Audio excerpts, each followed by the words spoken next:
Hello and welcome to another episode of the Construction Corner podcast. I'm Dylan, I'm your host, and today, guys, we are going to be talking about automation. Now, I saw an interesting post on LinkedIn, and yes, more and more of my posts are going to come from LinkedIn and me trolling it. I write a bunch of articles, ton of posts there pretty much every day. So more and more of my content is going to kind of stem from there. So that's how I'm creating articles and posts and podcasts and all that kind of good stuff. And you're going to see a ton more from us this year, or everything. Like at Vertical Design Services, we're doing a ton with more and more design build contractors. You'll see some more content come from us there. Some really cool things that we'll be doing here later this year.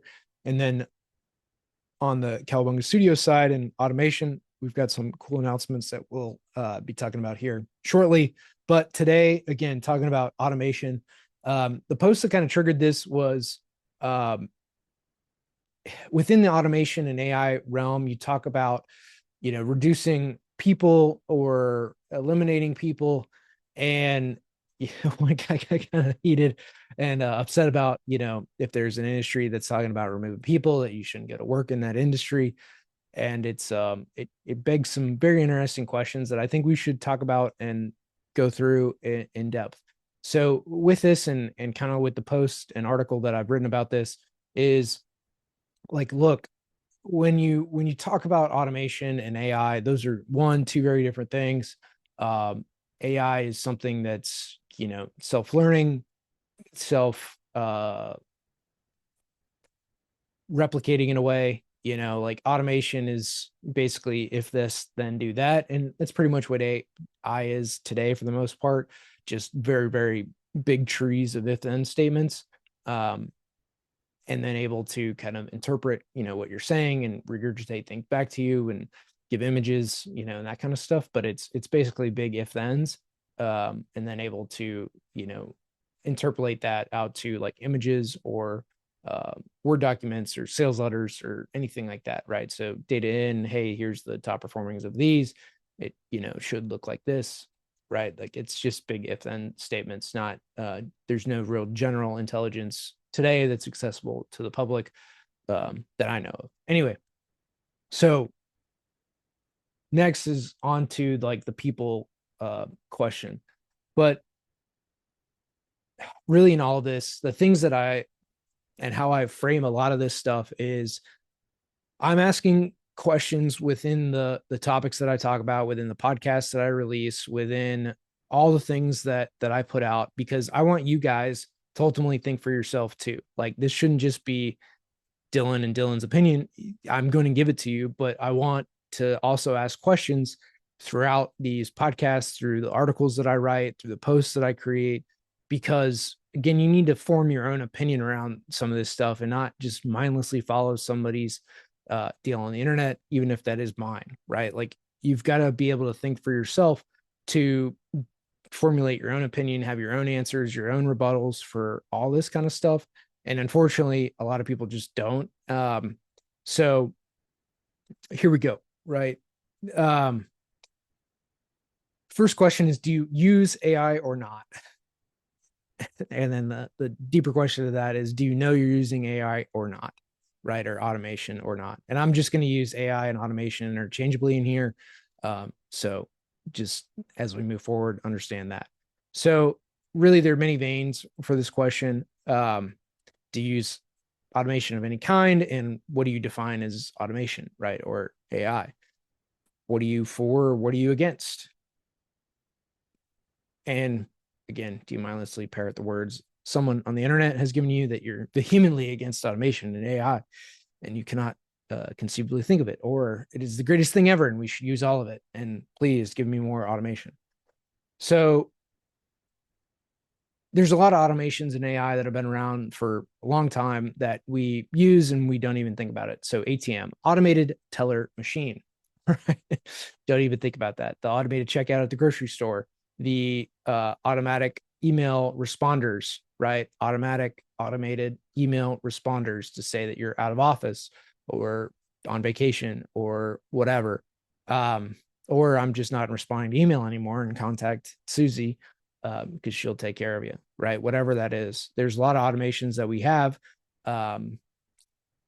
There's automated things in banking for sure, right? If your check got deposited, if your overdraft fees, or if you overdrafted your account, if a new check landed, if fraud got detected on your account, right? There's all these things that are automated processes behind the scenes, that Visa or whoever, right, does.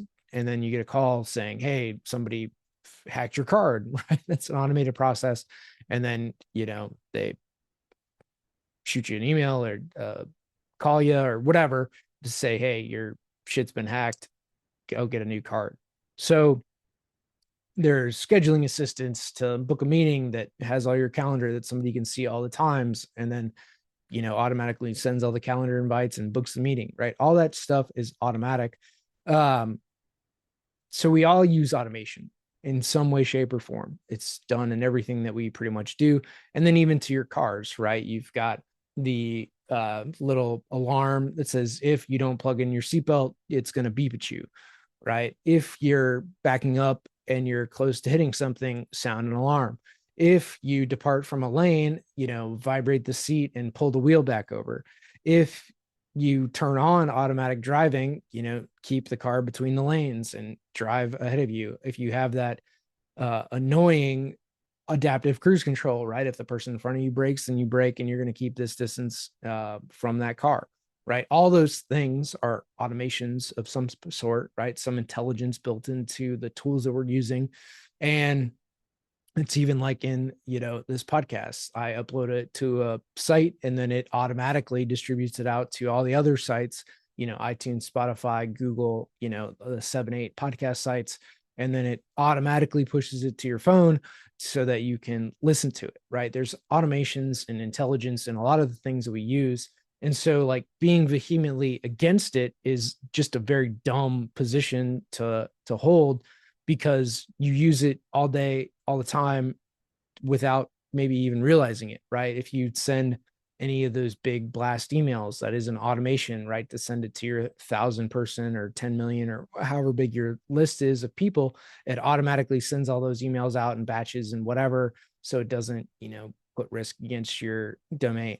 Like there's so many things that are automatically done that we just don't even think about, right? That humans at some point either had to do manually or like never existed. Again, email is a very new thing in the last 35 years, 40 years. So the thing then when it comes to business, right? And do you implement automation or not, is a return on cost of capital, right? So if you have a bucket of money that you have to spend, right? Your revenue minus your overhead, and basically any other costs associated with doing business, that you need to allocate that profit. You have some that needs to get paid in taxes because, the IRS has to get their piece too. And we all work till August to pay our taxes, basically. Not to mention all the other taxes like, employment tax, Social Security tax, gas tax, road tax, sales tax, income tax, death tax, tax, all the taxes that everybody's paying. That basically adds up to like 50-60% of your income, right? Your car tax to even just have a car, the insurance tax to, you must have insurance to drive your car, your property tax, like all the things. So in business you have, and like engineering in particular, you have this whole cost of capital thing, which in more advanced markets and more advanced finance is basically what people talk about, right? What is your return on cost of capital? When you start looking at venture and private equity funds, this is what they end up talking about, right? What's the cost to start up a new business? What are the people costs? What does a person expect to return the business in money? Right? How much can they produce? What is the net profit per individual within the firm? Like all of these are numbers that, again, as much as we want to humanize a lot of this stuff, like it does come down to dollars and cents. Because if you hire somebody that the business can't afford, the business goes under, everybody's out of work, you can't, it's not viable, right? Like that doesn't work. And you're not a charity. Like you are exchanging your services for dollars. And if the dollars that you get in are not greater than the expense it takes to deliver that service, you will go under. And you're not supported by public markets and debt and all the other stuff. So unfortunately, you're just not going to be a business that survives. So for engineers to hire, an engineer that makes 100, 125 grand, you're really looking at $200,000 in the first year for that person. 30,000 of that is going to be a placement fee. So the recruiting firm is going to get 30% of their salary as their fee to place a candidate. So if they're making 125, that's going to be like 37 grand. So that $37,000 is going to go to the recruiting firm. So now you're at 152, 155 grand to place a candidate. And that's just, again, 1 year's worth of salary plus the recruiting fee.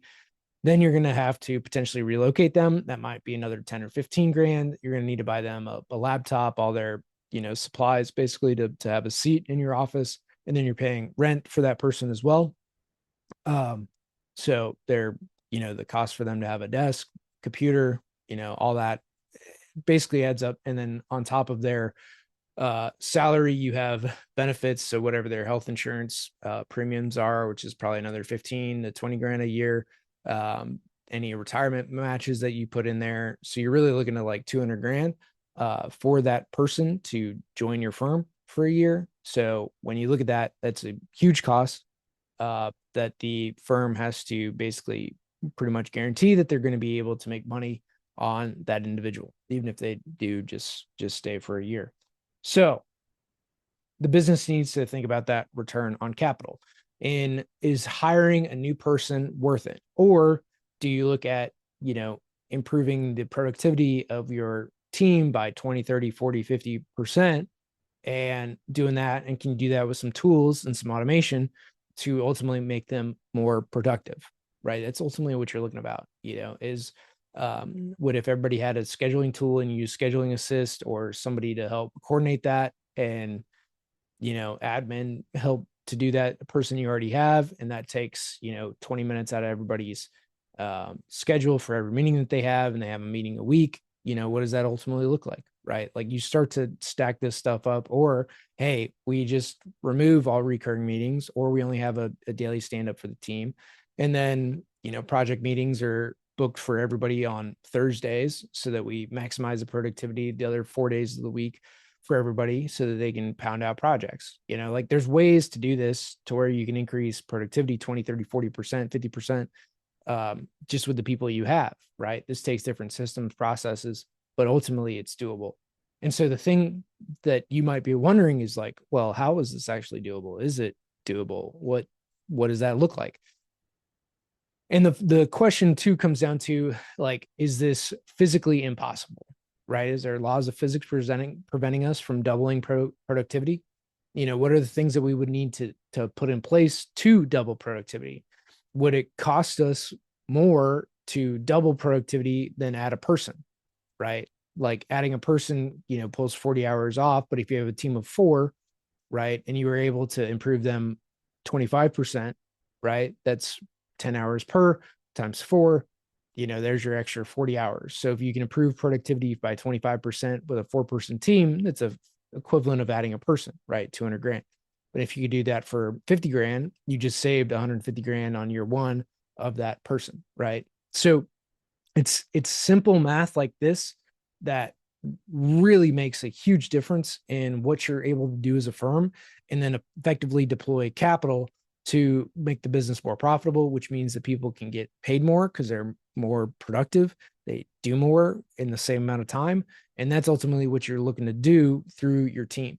Because again, because an individual person costs more to a business today than it did years ago. And frankly, prices have not gone up to match what the increase in the cost of labor is.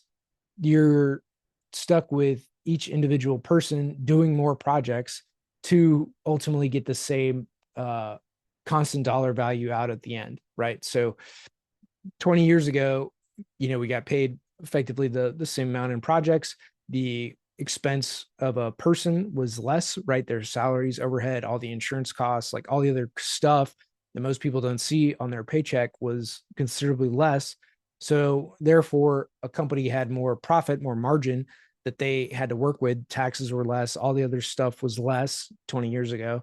So therefore, you had more money to then allocate on the backside to grow, or you could add more people. You could afford to have more people in your processes to get projects done. Today, the cost of a person is very high. And so with that, you have to get more out of your people to ultimately do the same amount of projects, because frankly, you're not getting paid much more to do projects today than you were 20 years ago. So you're stagnated your costs, or your costs have risen dramatically. Your revenue has stagnated. And so you're stuck with a smaller margin on projects. So therefore, you have to do more projects to equal the same amount of dollars, adjusted for inflation. Again, this is like a very complicated topic, but the simplicity of it is like, look, firms aren't getting paid more to do a given project. The cost to do the project has gone up in the design world and even in the labor market. And we've seen that on projects because, again, labor is more expensive, materials are more expensive, rent's more expensive. All those things are more expensive. So you have, again, higher costs, prices are about the same, reduced margins to operate with, and taxes and everything else have gone up. So a firm now, because they basically can't hire people, right? They're financially limited into the amount that they can hire, or the talent that they get for the dollars that they're willing to spend is so low that they would need more of those people. So they're ultimately paying more in labor rather than getting somebody that's very well qualified. But again, at the same time, it's hard to justify that cost, and you don't know if that person is ultimately going to perform or not. So really, you're kind of stuck with the team that you have, the people that you've brought in, and then you're trying to feel like, okay, well, how can we put more through this system? And this is ultimately where automation comes in. Is the only way that the firm is going to survive is you have to be more effective and efficient with the processes that you have, right? So we go back to increasing that margin. So again, if you're not going to get paid anymore for the projects that you do, you've got to be able to increase the margin. So reduce the costs in doing a project. So that means doing them faster, more efficiently, right? So that people spend less time on a given project, even with their, higher overhead rate. So again, in simple rate terms, 20 years ago, your billable rate might have been 100. Today, that's 150, 175, $200. So now it's, again, 50% more, 70% more in your overhead rate that you have to apply to projects. So now you want them to work half, 3/4 of what they used to on that same project. And the only way to do that is either you use some automation tools to increase their productivity, or you give to somebody that has a cheaper labor rate, and hopefully they can do the same amount of work that like an automation tool or something would do. And then the senior person, can basically make up the difference. But that's ultimately what we're getting at here is you have these just very difficult financial problems to work through. And so automation is about the only way out, because you can't afford to hire more people. You can't find more people. Labor market's really tight in construction. So again, this is a complicated topic in like, what do you automate? How do you automate? What does it cost to automate? Are you actually going to get the productivity bumps that are promised through that automation? Then would it allow you to hire more people down the road to do more projects? The answer is more than likely yes. However, you've got to put this in and run it for a while, to see that your margins are where they need to be so that you can hire another person to run the automation tools, to manage more projects, to take on more workload down the line. So at the end of the day, this ends up being very much a dollars and cents standpoint of doing that. And then, are you going to get paid back the money on that automation tool?